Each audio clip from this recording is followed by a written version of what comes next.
የማይበገር የስራ ዲሲፕሊንና የሰው ስነ ልቦና መራራ እውነታዊ ነው። ሁሉም ሰው ውጤትንና ስኬትን ይፈልጋል። ነገር ግን ለዚያ ስኬት የሚያስፈልገውን ኃላፊነት ለመውሰድ ፈቃደኛ የሆነ ሰው ግን በጣም ጥቂት ነው።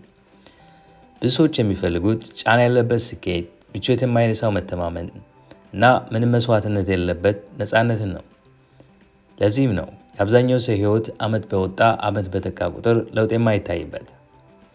የአንድ ሰው ህይወት አሁን ለሚገኝበት ደረጃ ተጠያቂው የሚሰራው ስራ ብቻ ሳይሆን የሚታገሰውና አሜን ብሎ የተቀበለው ዝቅተኛ ደረጃ ነው። ዛሬ የምንመለከተው አብዛኛው ሰው ለምን ህይወቱ እንደተተበተበ፣ ትኩረት እንደተበታተነና ብስጭት ውስጥ እንደገባ ነው። በዚህ ቪዲዮ የማይበገር የስራ ዲሲፕሊን እንዴት እንደሚገነባ እናያለን። ስኬትና ምቾት። አብዛኛው ሰው ለምን በአንድ ቦታ ተገትሮ ይቀራል? መልሱ ግልጽ ነው። ሰዎች ችግር ሲገጥማቸው መጋፈጥን ሳይሆን መሸሽን፣ መሮጥን ወይም ሌላ አካልን መውቀስን ይመርጣሉ። ነገር ግን ሳይንስና የህይወት ልምድ እንደሚያረጋግጡት ያለ ምቾት ማጣት እድገት የለም።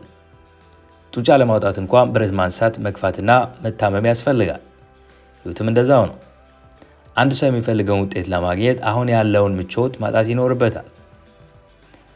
ብዙ ሰዎች የሚጠብቁት ነገር አለ። ነገሮች እስከሚመቻቹ ወይም ስሜታቸው እስኪነሳሳ ይጠብቃሉ። ነገር ግን መነሳሳት ወይም ሞቲቬሽን ስሜት ነው፣ ይመጣል ይሄዳል። ዲሲፕሊን ግን ውሳኔ ነው።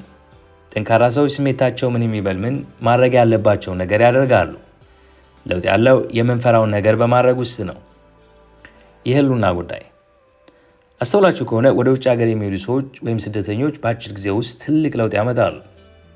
ሀገር ቤት እያሉ ሰነፍ የነበሩ ሰዎች ሳይቀሩ ባህር ማዶ ሲሻገሩ ታታሪ ሰራተኛ ይሆናሉ። ለምን? አቅማቸው ስለጨመረ ነው? አይደለም። ምክንያቱም ምርጫ ያላቸውም ወደ ኋላ መመለስ አይችሉም። ለነሱ መስራት ምርጫ ሳይሆን የህልውና ጉዳይ ነው። ምቾት ለነሱ ጠላት ነው። በባዶ እጃቸው ስለጀመሩ ለመኖር ሲሉ ማንኛውም ስራ ይሰራሉ፣ ይማራሉ፣ በፍጥነት ይለምዳሉ። ያ አጣዳፊ ስሜት እንቅልፍ ይነሳቸዋል። በአንጻሩ ብዙ ሰዎች ፕላን ቢ ያላቸው፣ ቤተሰብ አለ፣ የሚረዳ ሰው አለ ብለው ስለሚያስቡ ይዘናጋሉ። አእምሯቸው ባይሳጋም ችግር የለም ብለው ያስባል። እውነተኛ የስራ ዲሲፕሊን የሚመጣው ግን አንድ ሰው ከዚህ ውጭ አማራጭ የለኝም ብሎ ሲያምን ነው።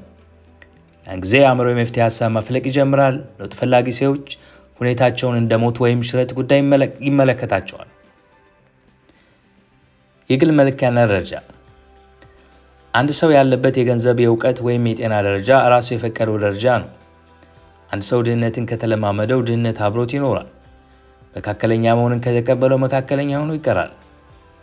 የማይሰበር ዲሲፕሊን ያላቸው ሰዎች ለራሳቸው ያላቸው ቦታ ወይም ስታንዳርድ ከፍ ያለ ነው። ለምሳሌ ስኬታማ ሰዎች በወር ይህንን ያህል ካላገኘው ጨንቀኛል ብለው ያምናሉ። ውጤታቸውም ልክ እንደ እምነታቸው ይሆናል።